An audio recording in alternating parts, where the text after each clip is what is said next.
Hi hello வணக்கம். நான் உங்கள் ஏஎஸ் பகீரதன். இன்றைக்கி நம்ம சினிமா ரெட்டைகளில் நம்ம பார்க்க போகிற படம் வந்து என்னென்னு பார்த்தீங்கன்னா தி great Indian kitchen.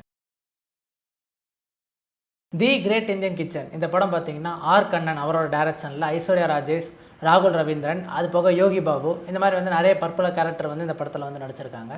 So the great Indian kitchen இந்த படம் பார்த்திங்கன்னா வந்து ஒரிஜினலாக வந்து மலையாளத்தில் ரிலீஸ் ஆன ஒரு படம். இந்த படம் வந்து தியேட்டர் ரிலீஸை விட ஓடிடி ரிலீஸ் ஆனதுக்கப்புறம் இந்த படத்துக்கு வந்து ரெஸ்பான்ஸ் வந்து அதிகமாக இருந்துச்சு. இந்தியா முழுக்கவே பல லாங்குவேஜில் வந்து பல டேரக்டர்ஸ் வந்து இந்த படத்தை வந்து ரீமேக் பண்ணுற ப்ராசஸில் வந்து இருக்கிறாங்க. அப்படி வந்து இந்த படத்தை வந்து ஃபஸ்ட்டு ரீமேக் வந்து தமிழில் வந்து ஐஸ்வர்யா ராஜேஷ் அவங்களோட நடிப்பில் வந்து ஆர் கண்ணன் அவங்க இயக்கத்தில் வந்து ரிலீஸ் ஆகிருக்கு. ஸோ இந்த படம் வந்து நம்ம வந்து எப்போவும் வந்து பார்த்திங்கன்னா இந்த ரீமேக் படம் அப்படின்னாவே எல்லாத்துக்கும் ஒரு மென்டாலிட்டி வந்துடுங்க. அதில் ஒரிஜினல் பார்த்த மாதிரி வந்து நம்ம ரீமேக்கில் வருமா அப்படிங்கிறது வந்து பல பேருக்கு வந்து அந்த சந்தேகம் வந்து இருக்கும். சில பேர்னால் வந்து அந்த படத்தை வந்து ஒரிஜினல் மாதிரியே ரீமேக் வந்து கொடுக்க முடியாது.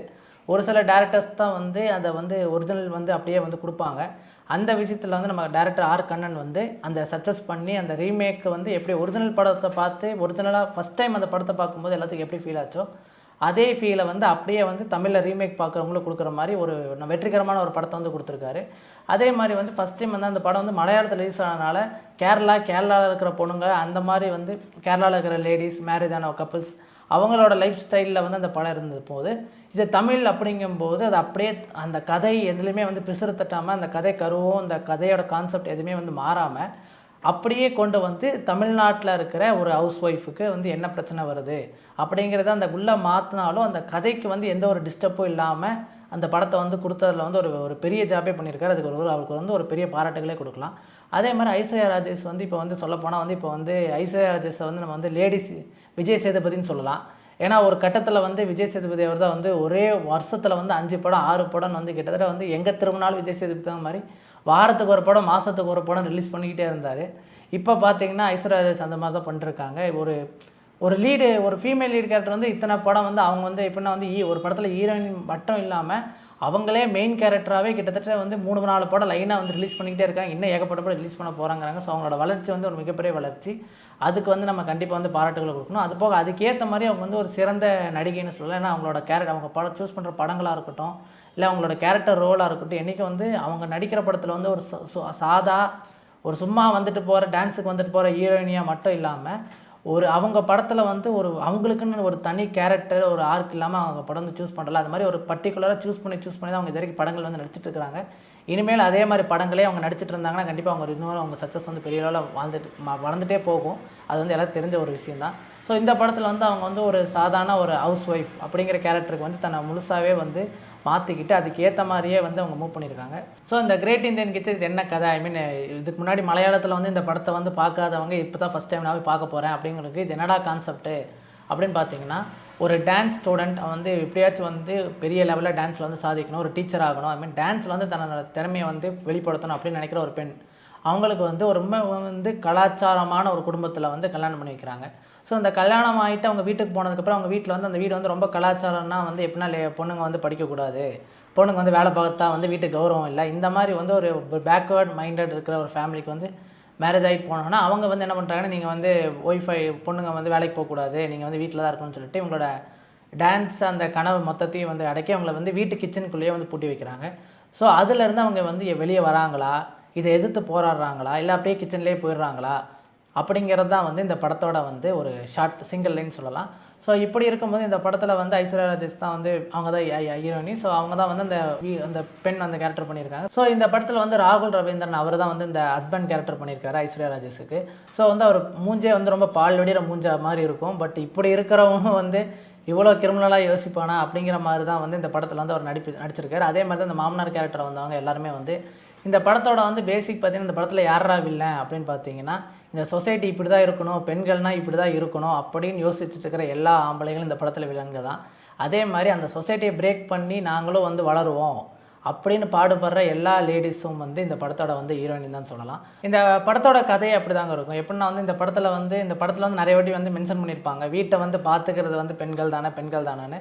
ஆனால் அப்படி வீட்டை வந்து பார்த்துக்கிற அந்த பெண்களுக்கு வந்து ஒரு மரியாதையோ இல்லை மதிப்போ வந்து எதுவுமே கொடுக்காம அவங்களோட உணர்ச்சிகள் அவங்களோட ஃபீலிங்ஸுக்கு வந்து ஒரு பொருட்டே படுத்தாமல் அந்த வீட்டில் இருக்க ஆண்கள் வந்து எப்படி வந்து ட்ரீட் பண்ணுறாங்க அப்படிங்கிறத இந்த படம் வந்து ஃபுல்லாகவே காட்டியிருப்பாங்க. அதையும் வந்து ரொம்ப தத்துரூபமாக இது வந்து இப்படிலாம் நடக்குமா அப்படின்னா நம்ம வீட்டில் நம்மளே ஒத்து பார்த்தோம்னா இப்படி தான் நடக்குது அப்படிங்கிறத நம்ம மனசில் வந்து ரொம்பவே வந்து உணர்த்துற அளவுக்கு இந்த படங்களோட காட்சிகளாக இருக்கட்டும், வசனங்களாக இருக்கட்டும், அந்த மாதிரி வந்து ரொம்பவே வந்து அழகாகவும் ஒரு யதார்த்தமாகவும் வந்து இந்த படத்தில் வந்து இதாகிருக்கு.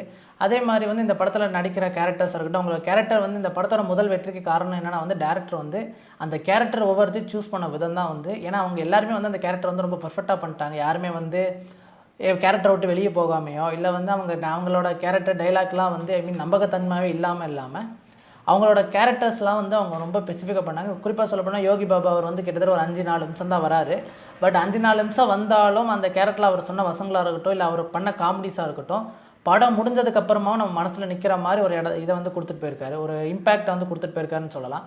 ஸோ அந்த மாதிரி வந்து ரொம்ப பார்த்து கவனமாக வந்து கேரக்டர்ஸ் எல்லாத்தையும் வந்து இந்த டேரக்டர்ஸ் வந்து சூஸ் பண்ணியிருக்காரு. அதுதான் வந்து இந்த படத்தோட வெற்றிக்கு முற்றிலும் காரணம் அப்படின்னு சொல்லலாம். அதே மாதிரி இந்த மாமனார் கேரக்டர் ஆகட்டும், முக்கியமாக வந்து இந்த படத்தில் வந்து ரொம்பவே வந்து இம்பேக்ட் பண்ணுற சீன் அப்படின்னு பார்த்தீங்கன்னா வந்து இந்த தீட்டு அப்படின்னு சொல்லிட்டு இந்த ஐஸ்வர்யா அவங்களுக்கு வந்து பீரியட்ஸ் டைமில் வந்து அவங்களை வீட்டுக்குள்ளே விடாததும், அவங்கள வந்து தனியாக வந்து ஒரு ரூம்குள்ளே அடைச்சி நான் அப்படியே கேட்கலாம், இது என்ன 1990s இப்போ எங்கடா இப்படிலாம் நடக்குது, எல்லாம் இந்த விளம்பரம்லாம் போடுறாங்கல்ல, எல்லோரும் விளையாடுற மாதிரியோ ஓடுற மாதிரியோ விளம்பரம்லாம் போட ஆரம்பிச்சிட்டாங்க, இனிமேல் எங்கே நடக்குன்னு நம்ம கேட்கலாம்.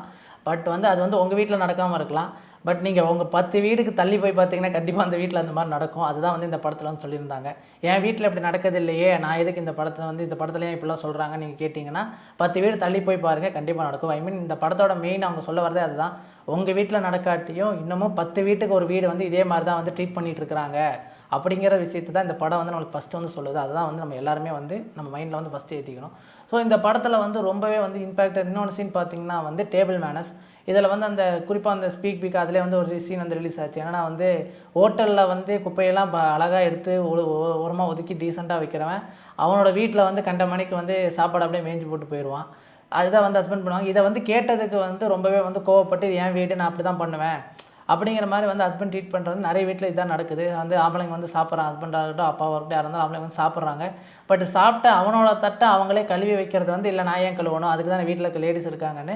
நம்ம வீட்டில் வந்து இந்த கழுவுற வேலை துவைக்கிற வேலையெல்லாம் வந்து அதுதானே லேடிஸ் இருக்காங்க அப்படிங்கிற மென்டாலிட்டியில் இருக்கிற எல்லா ஆம்பளைங்களும் வந்து கண்டிப்பாக இந்த படத்தை வந்து பார்க்கணும். சரி, அப்படி பார்த்தாச்சும் அவங்க திருந்துவாங்களா?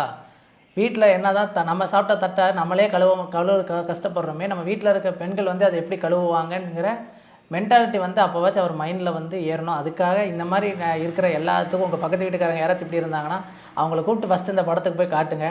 அப்படியாச்சும் அவங்க திருந்துறாங்களா ட்ரை பண்ணுங்கள். அப்படியே அவங்க திருந்தலைன்னா அவங்க திருந்தலை, அவ்வளோதான், அதோட விட்டுருங்க.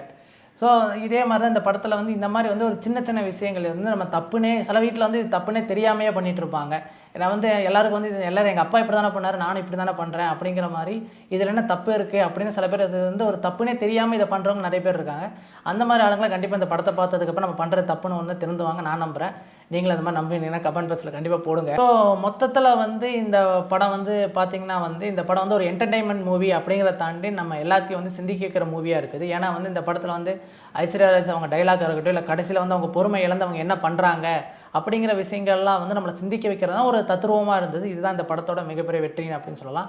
ஸோ இந்த படத்தோட வந்து ஒரு சின்ன செட்பேக் அப்படின்னு பார்த்தோன்னா இந்த படத்தில் வந்து எப்படி வந்து கேரக்டர்ஸ்லாம் அவங்க ரோல் பண்ணுறாங்களோ அதே மாதிரி முக்கியமான ரோல் வந்து பண்ணுறது வந்து அவங்க இருக்கிற அந்த வீடு, முக்கியமாக அந்த கிச்சன். ஸோ இதில் என்ன பிரச்சனை அப்படின்னு பார்த்தீங்கன்னா அந்த வீடு வந்து காட்டுறாங்க. அந்த வீட்டோட எக்ஸ்டர்னலுக்கும் அந்த வீட்டோட இன்டீரியர் அந்த வீடை ஒவ்வொரு ஹாலுக்கும் கிச்சனுக்கு வந்து கொஞ்சம் சம்மந்தம் இல்லாத மாதிரியும் தனித்தனியாக போட்டு எல்லாத்தையும் வந்து ஒரு அன்மீன் அதெல்லாம் பார்க்கும்போது ஒரு சிங்கிள் வீடை சேர்ந்த ரூமுக்கு அப்படி நம்மளுக்கு தெரியாமல் எல்லாமே தனித்தனி செட்டு மாதிரி தெரிஞ்சுது. அது ஒன்று தான் இந்த படத்தோட சின்ன ட்ராபேக்குன்னு சொல்லலாம். ஸோ மொத்தத்தில் இந்த படம் எப்படி இருக்குது அப்படின்னா வந்து கண்டிப்பாக எல்லோரும் தான் வாழ்க்கையில் ஒரு வாட்டியாச்சு பார்க்க வேண்டிய ஒரு படம். இந்த படத்தோட ரிவ்யூ வந்து நம்ம பார்த்துட்டோம். இப்போ வந்து இந்த படத்தில் வந்து எனக்கு இந்த சீனில் வந்து ரொம்ப இம்பாக்ட் பண்ணுச்சு. இல்லை பலர் வந்து எங்கள் வீட்டில் இப்படி தான் நடக்குது, ஆனால் இந்த படம் பார்த்ததுக்கப்புறம் என் வீட்டில் வந்து மாறிட்டாங்க அப்படின்னு யாருக்காவது தோணுச்சுன்னா கண்டிப்பாக நம்ம கமெண்ட் பாக்ஸில் லீவ் பண்ணுங்கள். இதை பார்த்து பலரும் வந்து மாறுவாங்கன்னு நம்புகிறோம். ஸோ அடுத்த டைம் ஒரு நல்ல படத்தோடு நான் வந்து உங்களை சந்திக்கிறேன். இப்போ உங்களிடம் விடைபெறுவது நான் உங்கள் ஏஎஸ் பகீரதன்.